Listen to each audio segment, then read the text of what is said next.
Olá, sou o professor Fernando Ogelim. Hoje nós vamos para a nossa terceira aula do módulo Introdução à Teologia Bíblica Batista Reformada. Nas últimas aulas aprendemos as razões de estudarmos teologia bíblica reformada.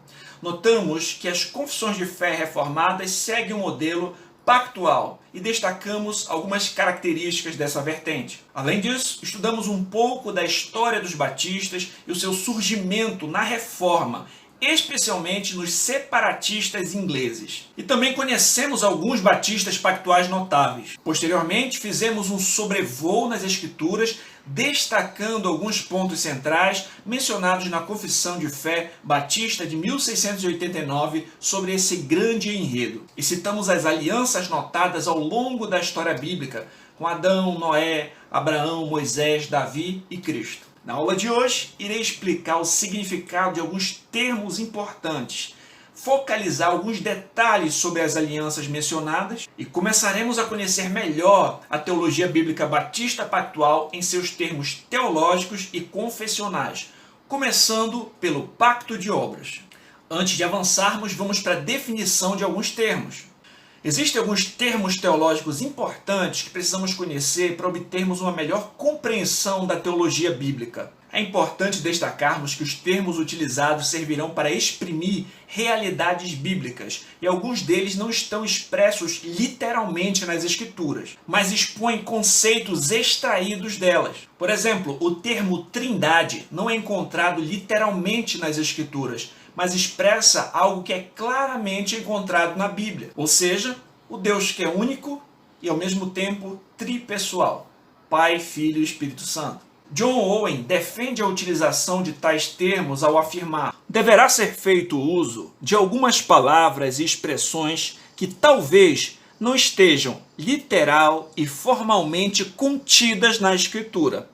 Mas essas palavras e expressões, para as nossas concepções e apreensões, servirão apenas para expor o que está contido nas Escrituras.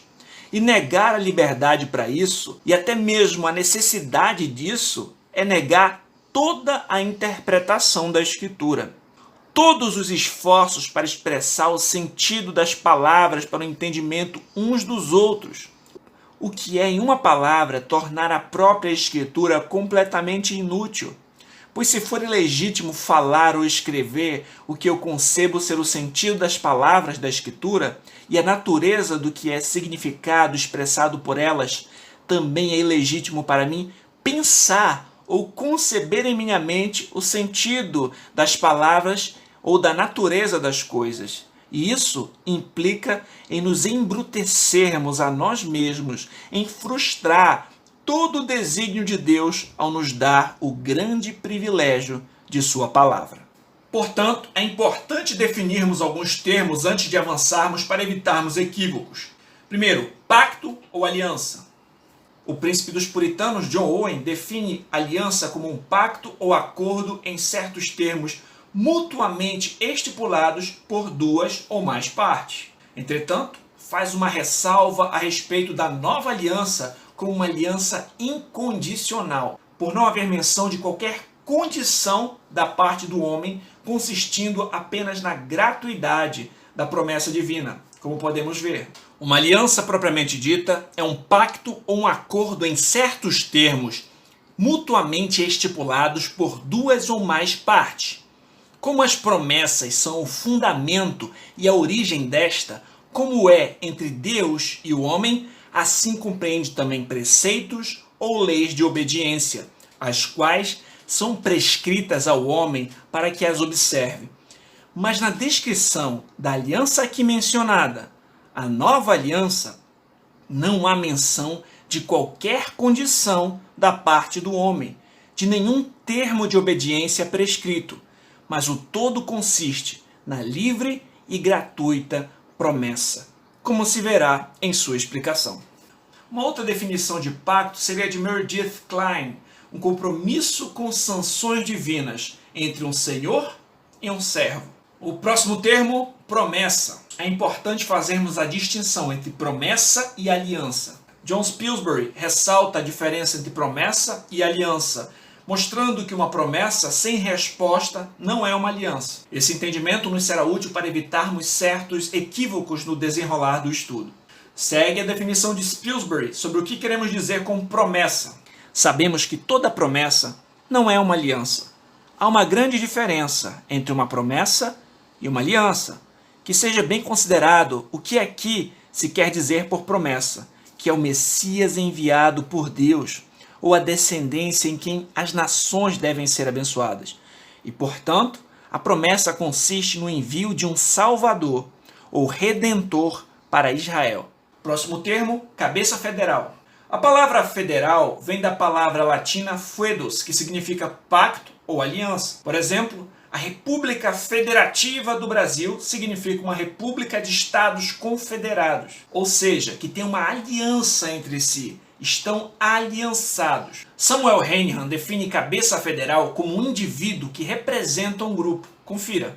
Uma parte essencial de um pacto é o cabeça federal. Um cabeça federal é um indivíduo que representa um grupo. O pai é o chefe da família, fala e atua pela família. Da mesma forma que a cabeça fala pelo corpo, o pai fala pela família, etc. Estamos usando a palavra cabeça da mesma maneira que Deus sempre faz ou lida com seus pactos com um cabeça federal. Este indivíduo representa um grupo e Deus decide e determina a quem o indivíduo representa. É assim com Adão, Noé, Abraão, Davi e Cristo. Todos eram representantes de um grupo. Isso é importante porque quando estamos analisando ou investigando a associação de um pacto, a única coisa que temos que fazer é perguntar a quem o cabeça federal representa.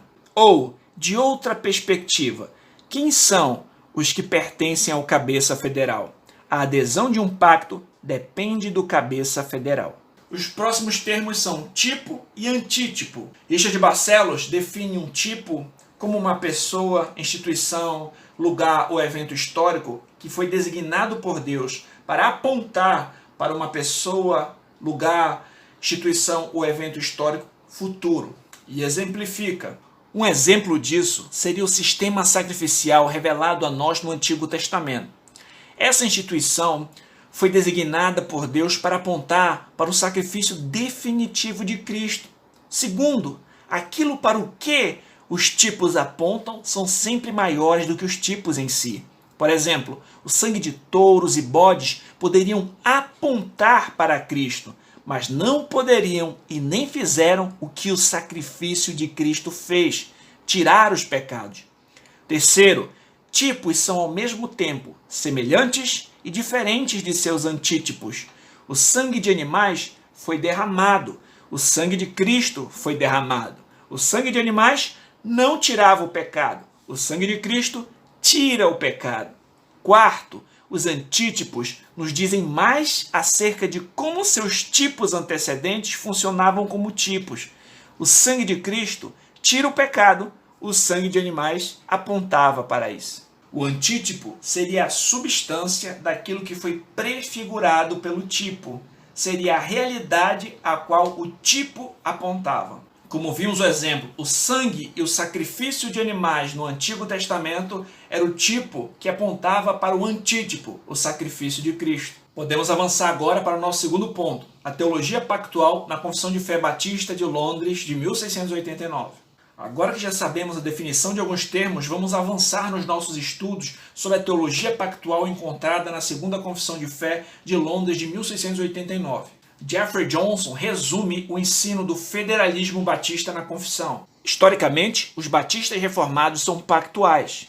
Embora eles difiram de seus irmãos presbiterianos em algumas questões-chave, de acordo com a Confissão de Fé Batista de Londres de 1689, os batistas estavam igualmente comprometidos com uma robusta estrutura pactual da história da redenção.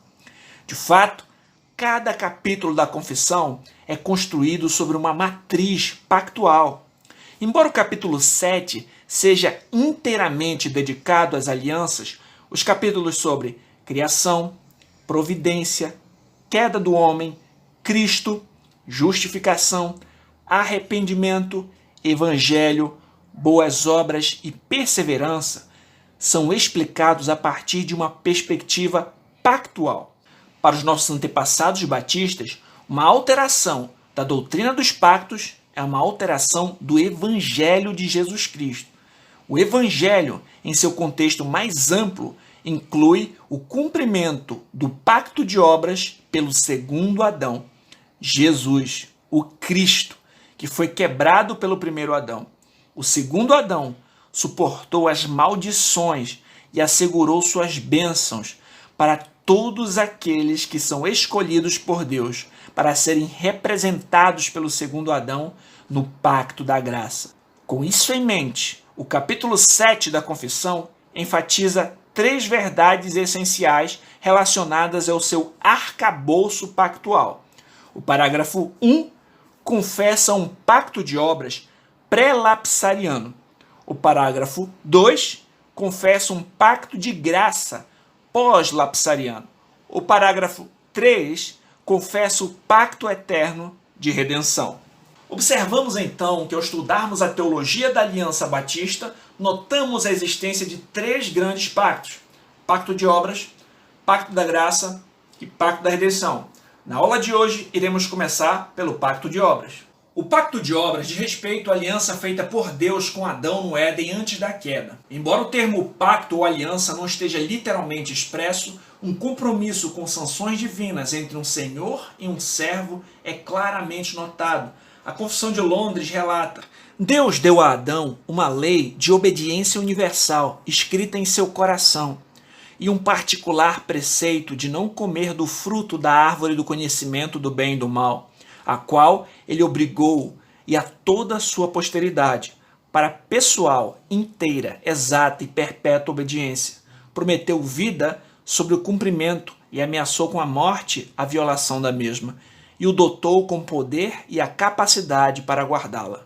Nehemiah Cox explica: essa era uma lei eterna e uma regra invariável de justiça, pela qual todas as coisas que concordam com a santidade e retidão da natureza divina eram requeridas, e tudo o que lhe era contrário era proibido.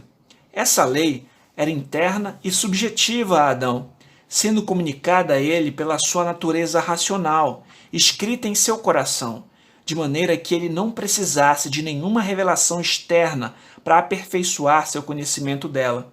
E, portanto, na história da sua criação, não há nenhum outro relato disso, senão o que foi dito e repetido 2 vezes, que ele foi feito à imagem de Deus. O apóstolo nos ensina que a imagem de Deus consiste na retidão e verdadeira santidade. O resumo dessa lei foi posteriormente dado em 10 sentenças no Monte Sinai, e ainda mais brevemente por Cristo, que as reduziu a 2 grandes mandamentos, acerca do nosso dever tanto para com Deus, quanto para com o nosso próximo. E isso, como lei e regra de justiça, é imutável e invariável em sua natureza, bem como é a natureza e vontade do próprio Deus, cuja santidade nela está estampada e por ela é representada. Agradou à soberana majestade celeste acrescentar a essa lei eterna um preceito cerimonial, no qual ele ordenou que o homem não comesse do fruto de uma árvore no meio do jardim do Éden. Essa árvore é chamada de árvore do conhecimento do bem e do mal.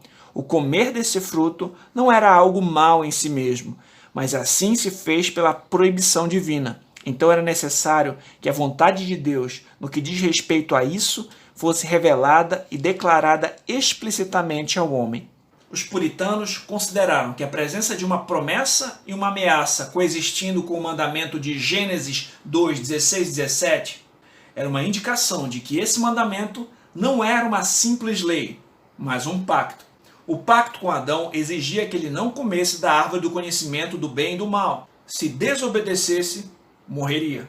Como vemos em Gênesis 2, do 15 ao 17. A quebra a esses termos traria consequências. Ele não poderia comer da árvore da vida e ter a vida eterna. Ou seja, não teria as bênçãos que receberia por sua obediência. Samuel Henihan destaca: a árvore da ciência do bem e do mal era um testemunho visual de Adão de que a desobediência leva à morte. O salário do pecado é a morte.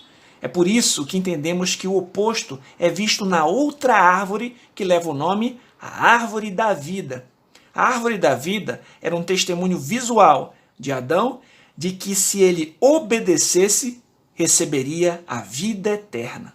Nehemiah Cox corrobora a alusão que Cristo faz a ela no Novo Testamento, Apocalipse 2,7. Ali, ele promete uma recompensa eterna àquele que vencer.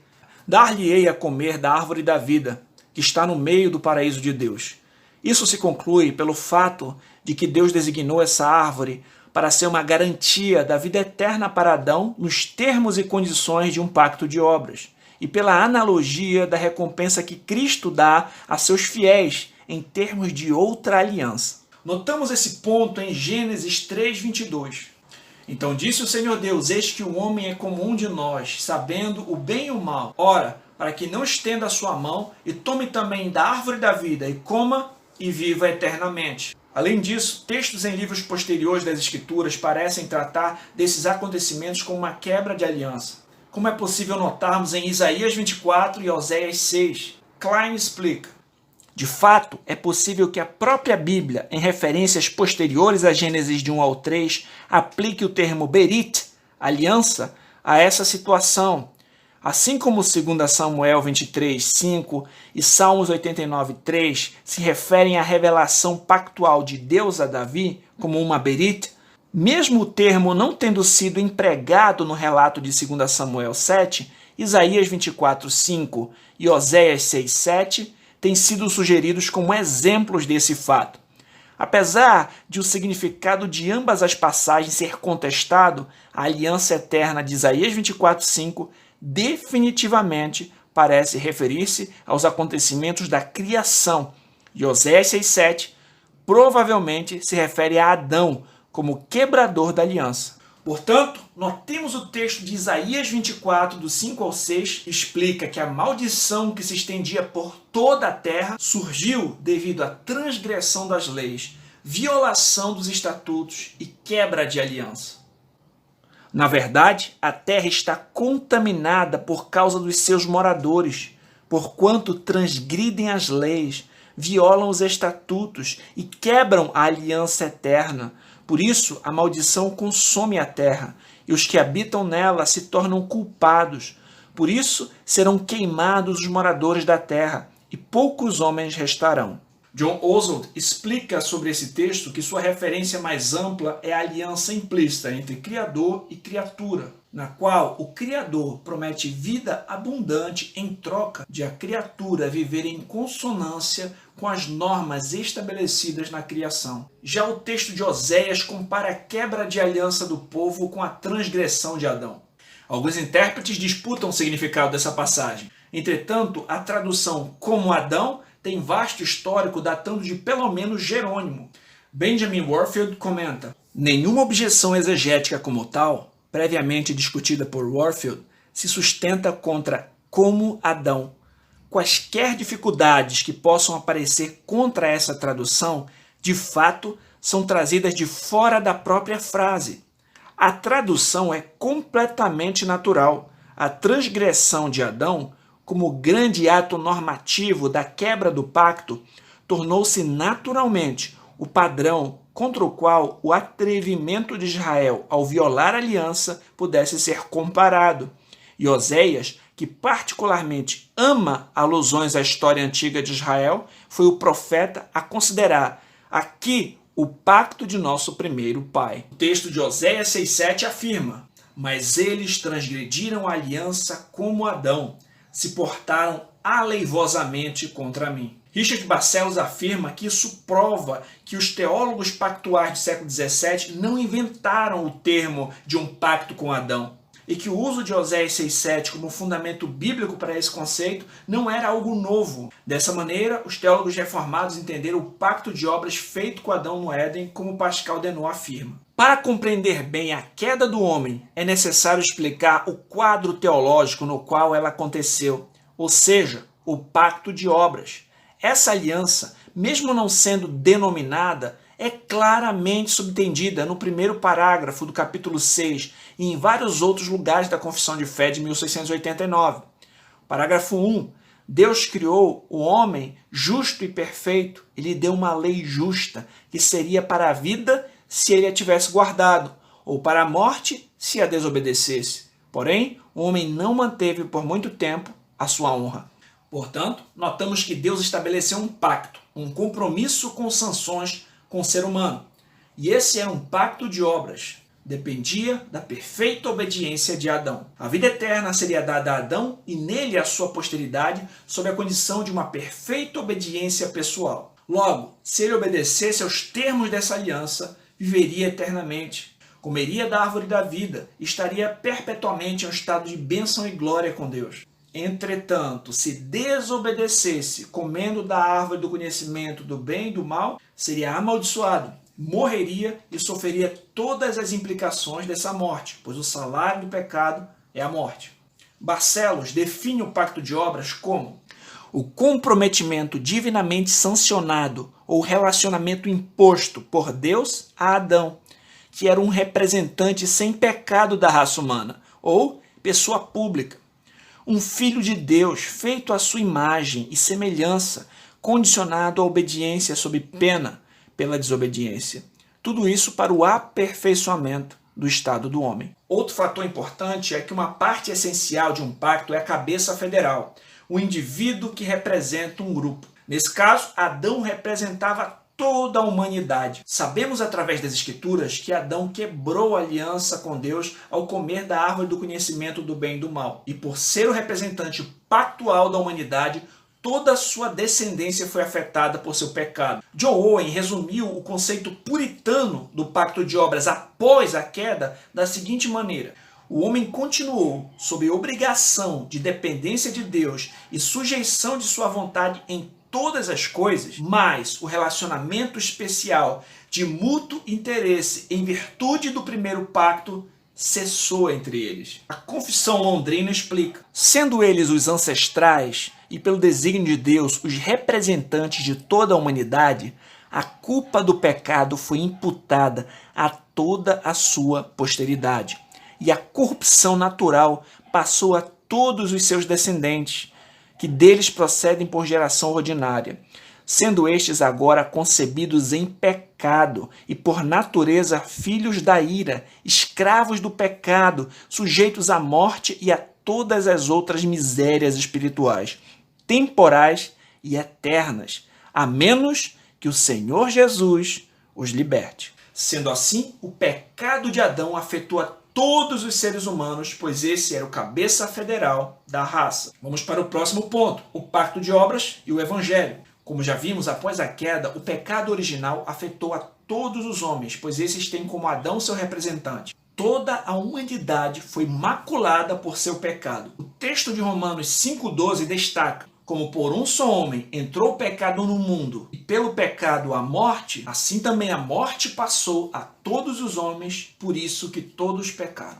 Além disso, o texto de Romanos 5,14 fala que a morte reinou de Adão até Moisés, e que Adão era a figura de um outro que viria. Herman Bavinck afirma que Adão era um tipo de Cristo. Mais para frente, o texto de Romanos 5,18 afirma que a ofensa de um só homem, Adão, trouxe juízo sobre todos os homens para condenação, mas a justiça de um só, Cristo, veio a graça para a justificação de vida dos homens. Em seguida, em Romanos 5,19, afirma que pela desobediência de Adão, muitos se tornaram pecadores, e pela obediência de Cristo, muitos se tornarão justos. Barcelos destaca o pacto de obras nesse texto.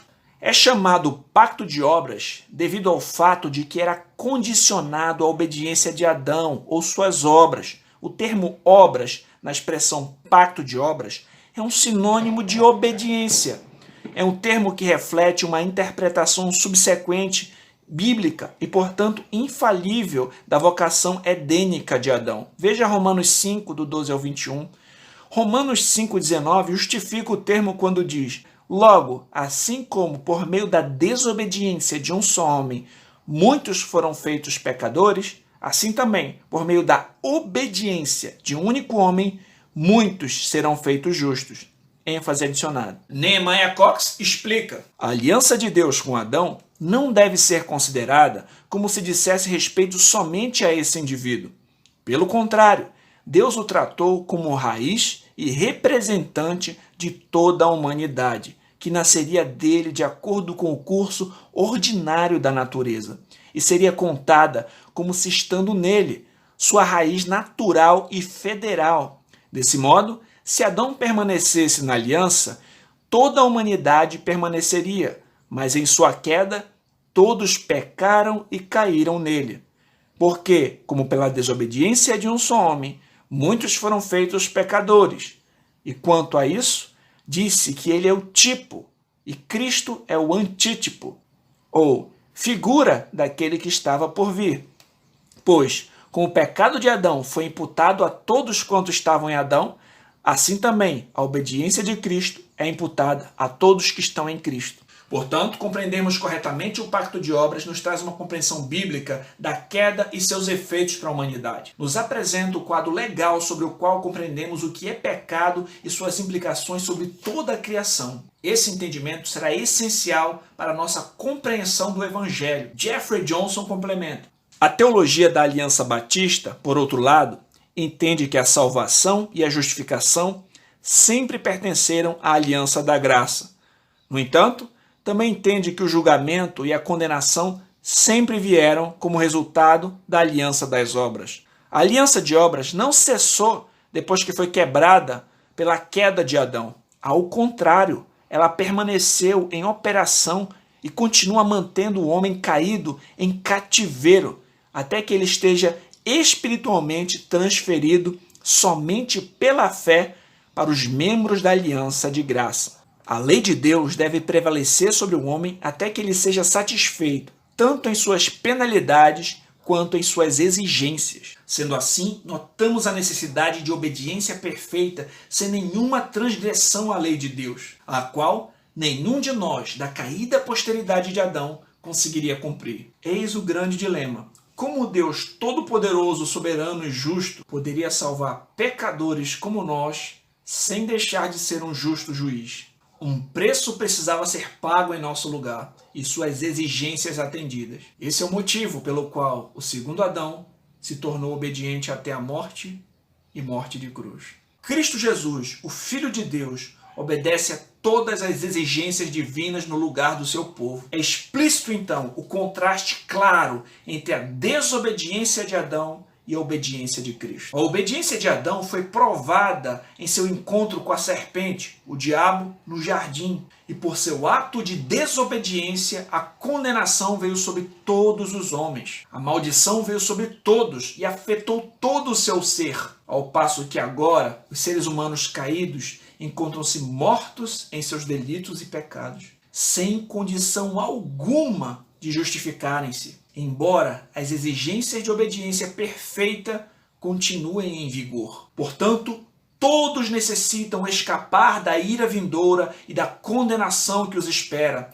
Todos necessitam de um Salvador. A boa notícia é que o prometido descendente da mulher, que esmagaria a cabeça da serpente, aquele que viria para desfazer as obras do diabo, para resolver o problema do pecado, Jesus Cristo veio ao mundo, cumpriu toda a justiça, foi tentado pelo diabo no deserto, entretanto sem pecado, entregou-se como um sacrifício a Deus, tomando sobre si no madeiro o cálice da ira divina no lugar de pecadores. Cristo é o perfeito mediador entre Deus e os homens.